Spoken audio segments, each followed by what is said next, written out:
कल supreme court ED ने अपनी बात रखी और कहा कि जहां तक इंतरिम बेल का सवाल है, केजरीवाल जी को इंतरिम बेल नहीं चलनी चाहिए। तो कोई कहे कि मुझे इंतरिम बेल पे आप रिहा कर दो, तो संविधान के आधार पे वो गलत होगा।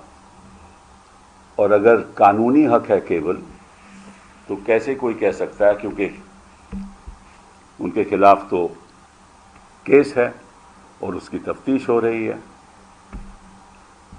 और ये बात भी सही है कि जो चुनाव में प्रचार करने का हक है वो कानूनी हक है, लेकिन ये भी प्रावधान है कानून में, जिसको सजा हो जाए उसको कोर्ट स्टे करके हक दे सकता है कि आप जाकर प्रचार कीजिए, चुनाव है तो प्रचार कीजिए। वो भी हक दे सकता है कि आप अपना नॉमिनेशन फॉर्म भी फाइल कीजिए, आप चुनाव भी लड़ सकते हो। अब इनसे पूछिए कि हार्दिक पटेल कैसे चुनाव लड़े थे। हार्दिक पटेल जी की कन्विक्शन थी, हाई कोर्ट ने स्टे नहीं दिया, हार्दिक जी सुप्रीम कोर्ट आए, सुप्रीम कोर्ट ने स्टे दे दिया, हार्दिक जी चुनाव लड़े, हार्दिक जी बीजेपी में शामिल हो गए। तो जिसके खिलाफ सबूत है, जिसके खिलाफ सजा है, उसको तो हक है अगर कोर्ट स्टे दे दे, और जिसके खिलाफ केवल आरोप है उसको स्टे नहीं मिल सकती, क्योंकि चुनाव में हिस्सा लेना एक कानूनी हक है, संवैधानिक हक नहीं। तो ये किस किस्म की राजनीति हो रही है और किस किस्म की राजनीति ईडी कर रही है कि जिसके खिलाफ सबूत नहीं, आपको उसको अंदर रखे हुए हो। और इस वक्त आपने गिरफ्तार किया जब चुनाव आ रहा था, चुनाव में हिस्सा नहीं ले सकते। वो एक अपनी पार्टी के लीडर हैं, दिल्ली के चीफ मिनिस्टर हैं। तो ये छोड़िए, सब इन पदों को छोड़िए, लीडरशिप को छोड़िए, चीफ मिनिस्टर हैं वो भी छोड़िए, इस देश के नागरिक तो है ना। और मालूम सुप्रीम कोर्ट ने क्या कहा है कि फेयर एंड फ्री इलेक्शन, मतलब कि निष्पक्ष चुनाव, basic structure of the constitution, मतलब कि संविधान का बेसिक स्ट्रक्चर है। तो अगर किसी नागरिक को जिसके खिलाफ केवल आरोप है, आप छोड़ दीजिए कि वो चीफ मिनिस्टर, उनको आप हक नहीं देने दोगे चुनाव में हिस्सा लेने का, प्रचार करने का, तो वो बेसिक स्ट्रक्चर का उल्लंघन होगा, क्योंकि आप बाकियों को हक दे रहे हो, एक राजनीतिक दल के नेता को, एक नागरिक को हक नहीं दे रहे। मैं समझता हूं कि इस किस्म की बयानबाजी, इस किस्म की बहस केवल एक ही लक्ष्य के साथ कोई कर सकता है, वो ईडी तो आपको मालूम है, किसी तरीके से अरविंद केजरीवाल को यहीं रखा जाए, तिहाड़ में रखा जाए, रिहा नहीं किया जाए। अब मैं आपसे पूछना चाहता हूं कि कल को चार्जशीट में कुछ ना निकला तो क्या ये वक्त वापस आ सकता है?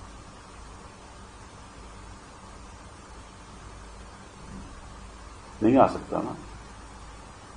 मतलब कि आपने एक राजनीतिक दल के साथ इतना अन्याय किया,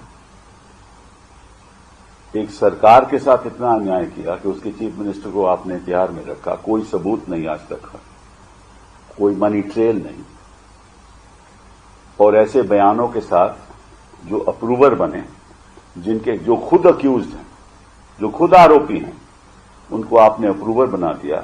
उनके 12वें बयान के बाद उन्होंने आरोप लगाया केजरीवाल को, और ये समझते हैं कि यही बस काफी है कि उनका हक आप छीन लें।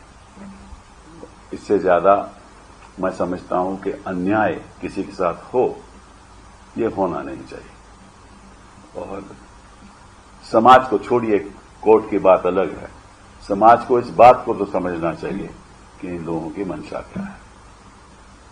अब कानून और सर्वोच्च न्यायालय, न्यायाधीश उनके हक में करें या ना करें, उसके बारे में मैं कुछ नहीं कहूंगा, लेकिन समाज को इस बात को समझना चाहिए कि कितनी बेइंसाफी हो रही है केजरीवाल के साथ। एक तो यह मुद्दा हुआ।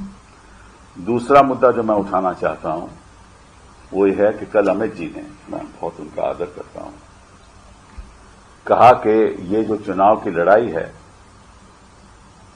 ये विकास वर्सेस जिहाद है, विकास वर्सेस जिहाद। और मैं समझता हूं कि लड़ाई विकास वर्सेस जिहाद नहीं है। विकास तो इनका हो रहा है और सर्वनाश बाकियों का कर रहे हैं। इनका विकास तो हो गया, ये तो सत्ता में बैठे हुए हैं, इनको इलेक्टोरल बॉन्ड से पैसा भी मिल गया। तो इनका मकसद है कि सबका सर्वनाश करो, विकास नहीं सर्वनाश। कैसे सर्वनाश करो? जहां भी सरकारें विपक्ष की हैं उनको खारिज करो, उनको बदलो, खरीदो फरोख्त हो जाए, मोह दो। मुझे नहीं मालूम कि क्या क्या दिया होगा, इसके बारे में तो जांच ही होनी चाहिए, मुझे तो मालूम नहीं। लेकिन बिना मोह के कोई तो करता नहीं है ऐसा। दल तो अपना छोड़ता नहीं है। कुछ मिनिस्टर बन गए, कुछ डेप्यूटी चीफ मिनिस्टर बन गए ना, और तो ऐसे तो नहीं बने ना। तो सर्वनाश करो सरकारों का, दलों का सर्वनाश करो, ईडी पीछे लगा दो, सीबीआई पीछे लगा दो, तो ईडी का सर्वनाश करो, इस देश की संस्थाओं का सर्वनाश करो। इलेक्शन कमीशन ऑफ इंडिया कब्जे में कर लो। जो गवर्नर का पद जिसकी कोई अहमियत होती थी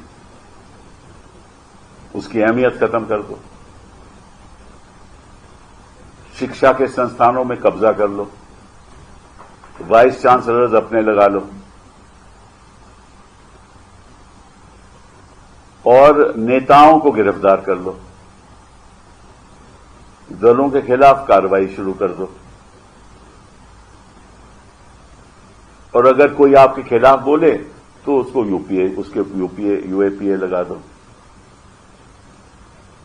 पहले तो सेडिशन लगा सकते थे, अब तो नहीं लगा सकते, पहले सेडिशन भी लगाते थे।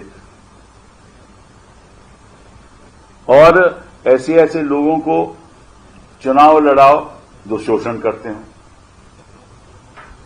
महिलाओं की बात करो, महिला शक्ति की बात करो, नारी शक्ति की बात करो, लेकिन जब शोषण हो तो चुप रहो, किसी को बोलने का हक ना दो, और पैसों से सबको बटोर लो, अपनी संस्थाएं बना लो।